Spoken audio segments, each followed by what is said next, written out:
Bueno, ahora sí, doctor Tomei, queda en uso de la palabra. Gracias, señora presidenta. Después de escuchar a la señora, eh, no puedo menos que conmoverme. Eh, Todo dolor es inmenso. La pérdida de un hijo es una de las peores cosas que le pueden pasar a un ser humano. Tengo que hablar después de la señora y sinceramente me siento en un plano de inferioridad. Voy a decir desigualdad, pero eh, sobre todo porque tengo que ejercer la defensa, una explicación que, por supuesto, no va a ser igual que los acusadores en función de la que la señora pide justicia. Voy a tratar de volver. Me fui un poco, tenía varias ideas y estas palabras... ¿Necesita un cuarto intermedio, doctor? No, para nada. No, lentamente estoy volviendo. Y también hago el ejercicio de que estas cosas cuánto nos duelen, ¿no? Discutir en presencia del dolor es difícil para todo ser humano, por más preparado que esté. Así que comenzaré en este espacio a hablar de algo que también nos duele, y es esa violencia que se ejerció durante 3 años, de la que fuimos víctimas, el abogado defensor, los familiares, los detenidos. Y había pensado en contar una historia, porque después de las 6 horas, 7, 8 de ayer,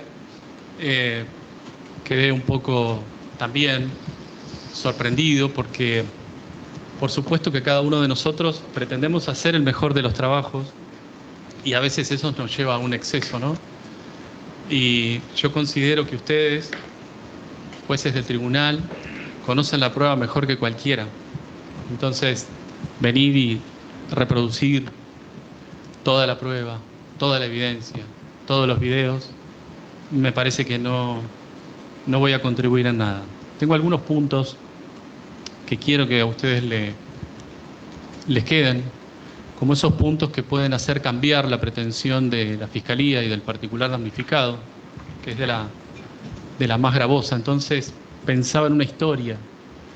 Pensaba en que días antes del 18 de enero del 2020, 10 chicos, jóvenes, entre 18 y 20 años, se fueron de vacaciones a Villa Gesell, con autorización de los padres, con auto de los padres, con dinero de los padres.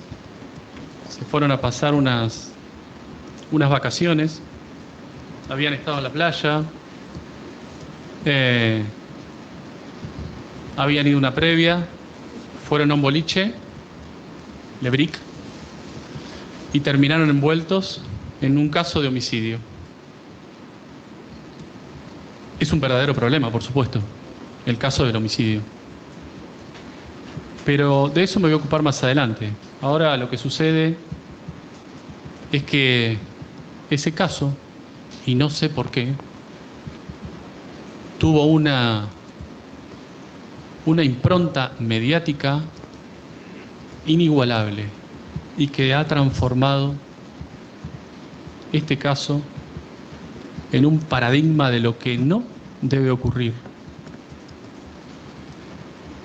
Horas y horas de reproducción de videos y audios, horas y horas de constancias del expediente expuestas en las redes sociales, en los canales de televisión, programas destinados a condenar, por supuesto, a tratar el tema, pero siempre con una condena. Y acá va otra desigualdad, que es: represento a 8 condenados por el poder mediático, por la sociedad, por la opinión pública. Y contra eso es muy difícil, porque también es una forma, considero, de presionar al Poder Judicial. Es una forma de obtener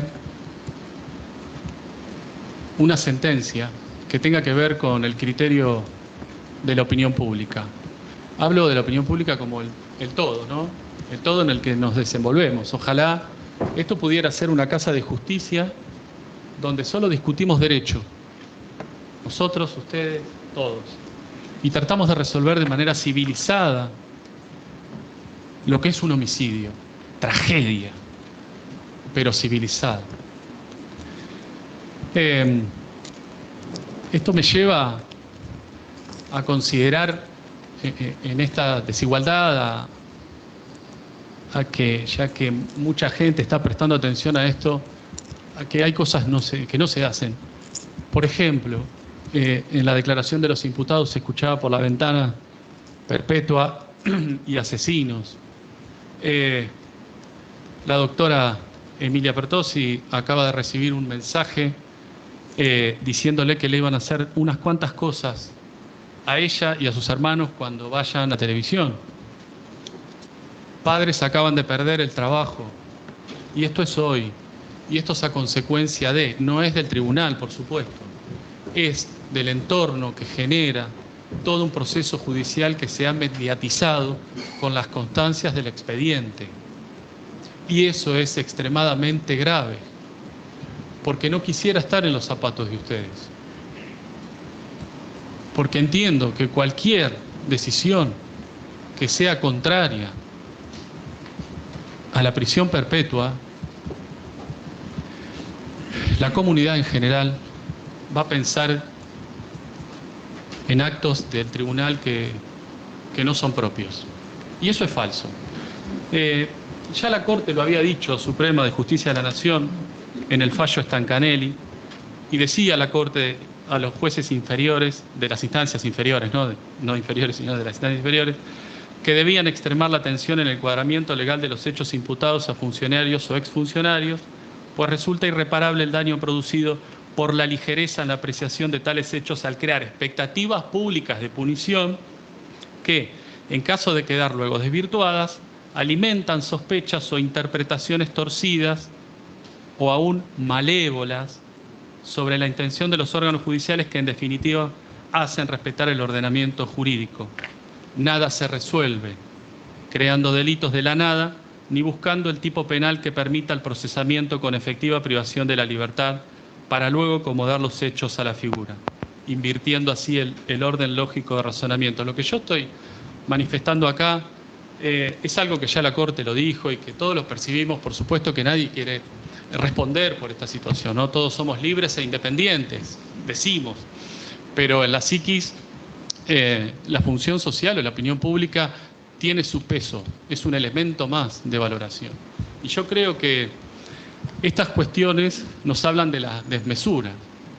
Por un lado, nos encontramos al principio del proceso con 10 chicos detenidos, sin ninguna otra evidencia, y como para dejarlos a todos detenidos, lo que sucedió fue la creación de este tipo penal que nos acompañó hasta hoy. Y voy a ser un poquito malo en eso y voy a decir también que esa elección de esa detención, porque eran 10 los detenidos, el Estado lo que pretendía era que declaren y que confiesen o se responsabilicen unos a otros, porque en 4 páginas, en 4 primeras páginas de la instrucción penal preparatoria, lo que surge de inmediato es una detención sobre homicidio calificado por alevosía y premeditación. Y eso permite no especificar en nada y dejar detenidos a todas las personas. ¿Qué pasó? ¿Qué sucedió después? Bueno, lo sabemos todos. Se empezó a hablar del caso. Se empezó a hablar del caso y se empezó a juzgar el caso. Y empezaron a aparecer personas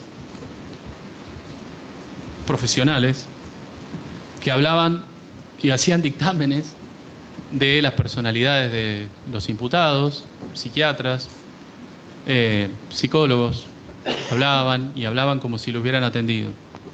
Abogados también, que generaban empatía por un lado y desprecio por el otro, y horas de programa solo para decir una cosa, que ellos eran unos asesinos que no merecen ninguna piedad. Eso es lo que el tribunal tiene que juzgar. Socialmente condenados, socialmente vituperados, y no hay palabra que alcance para el sufrimiento que ellos están atravesando. Y no es comparable con la muerte. Permítame decir esto, porque muchas veces se pone una cara y de pronto aparecen los papás y contra ese dolor no se puede. A mí me preguntan, ¿por qué defendés esto si hay una muerte del otro lado? Mi respuesta es no sé, por supuesto, soy bastante inconsciente en eso. Pero lo que sí tengo en cuenta es que el dolor humano hay que respetarlo. Y se respeta, por lo menos nosotros, los hemos hecho desde el silencio desde el primer día. Esto me valió bastantes críticas de la prensa. Pero para mí la Casa de Justicia es la Casa de la Paz. Es la casa donde debemos hablar de todo esto que nos pasa como sociedad, debemos minimizar los conflictos, debemos dar respuestas, pero una respuesta de acuerdo a la ley. Esa ley que va después de un proceso, esa ley que va después de una indagatoria debidamente tomada. Esa ley que en palabras recién escuché, que sea justicia, y empecemos a definir justicia. Si justicia es perpetua, como el presidente de la Nación nos sorprendió con un cartelito que decía justicia para Fernando, y si después justicia y otros cartelitos que dicen justicia es perpetua, el presidente de la Nación, docente de Derecho Penal de la Universidad de Buenos Aires, está pidiendo perpetua. Y esto acá uno puede empezar a discutir esta intervención de los poderes, ¿no? Sé que el tribunal no se va a dejar amedrentar por nada. He visto un manejo absoluto de la situación y siempre agradecido. El juicio se desarrolló de la manera que lo habían planteado, estoy seguro, y creo que las partes nos comportamos desde ese lugar. Volviendo al tema del presidente. El presidente, como nota, puedo citar, y si los medios no han mentido, el Papa también tuvo intervención, personajes conocidos, públicos, todos, por supuesto, a favor de un lado y condenando el otro, no en posición neutral y esperando que los magistrados se expidan, sino que era una constante de lastimar, lastimar, lastimar. Eso tuvo como efecto este video que voy a pasar ahora,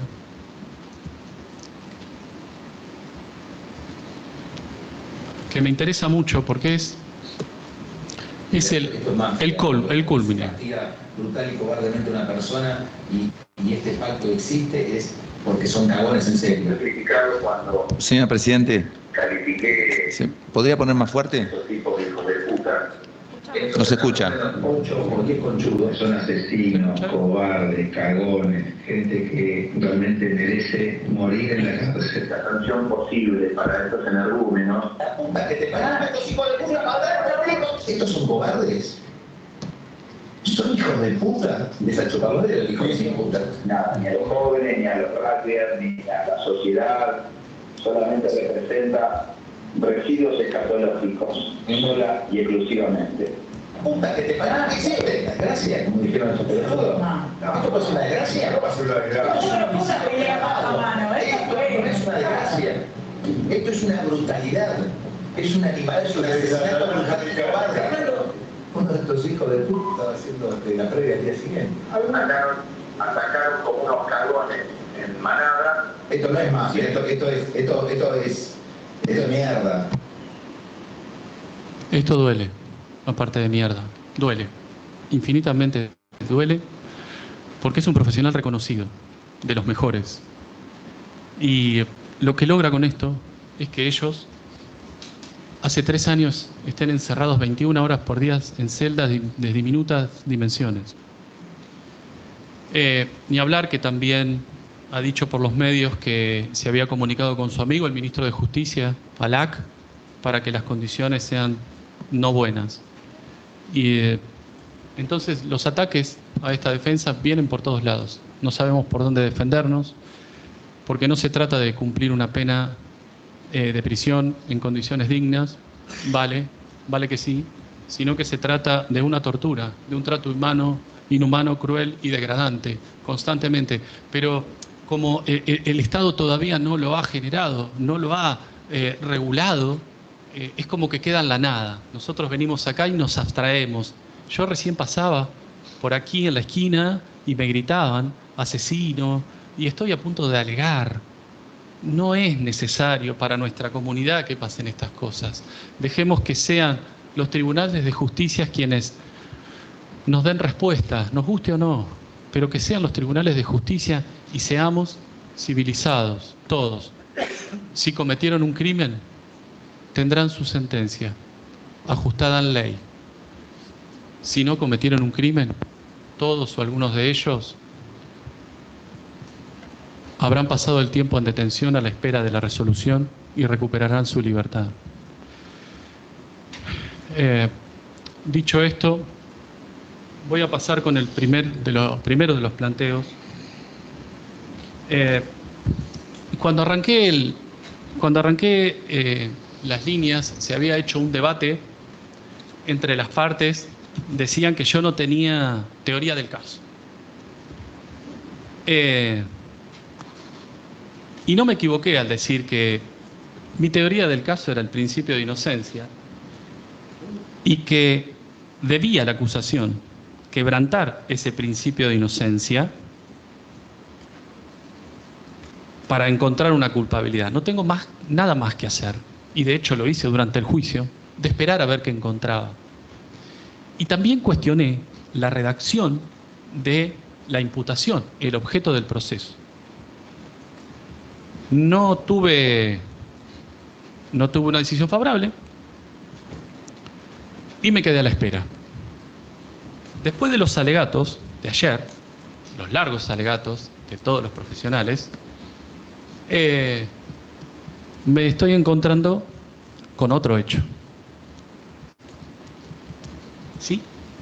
Pareciera llamativo lo que estoy diciendo, pero si el objeto... Bueno, habrá que ver cómo sigue el planteo. Por ahora no le echó la culpa a la prensa, le echó la culpa al abogado de la familia, y quiere presionar de alguna manera al tribunal, como diciendo si no los condenan a perpetua van a tener una condena social, señalando cada uno de los miembros del tribunal. Parte de la estrategia de la defensa de los 8 imputados en este juicio que se está desarrollando en Dolores, en esta última audiencia previa al veredicto a propósito del asesinato de Fernando Báez Sosa. Hacemos